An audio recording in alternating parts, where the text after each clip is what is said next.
Je, kweli kifo kinaweza kuwa mwisho wenye uchungu kwetu? Fikiri juu yake. Kuna sultani ni mwingi wa rehema, mkarimu sana na mwenye hekima nyingi.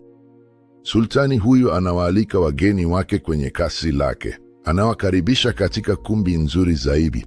Anatoa zawadi zisizo na thamani, anatoa neema zisizo na kikomo. Anawapa wageni wake vyakula vitamu zaidi kwenye meza zake za kifahari na zenye mapambo.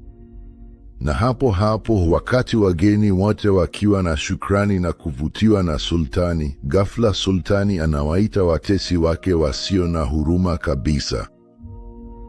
Anawaamuru watesi wake watupe wageni kwenye magereza yenye giza kabisa na wauawe huko pamoja na wapendwa wao wote. Fikiria kidogo, unaona jambo kama hili linawezekana kweli?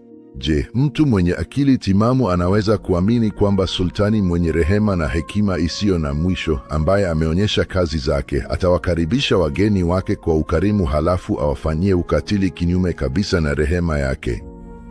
Bila shaka hapana. Basi kukataa ufufuo si tofauti na hili. Kwa sababu dunia hii kwa uzuri wake wote ni jumba lililojaa neema. Ni nyumba ya wageni ya msanii ambaye ana ukarimu usio na mwisho.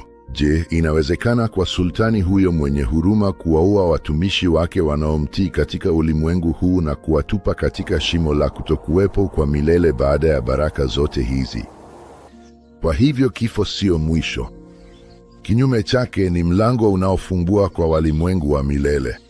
Na nyuma ya mlango huo, zawadi za kweli na za kudumu zimehifadhiwa kwa watumishi watiifu wa sultani huyo.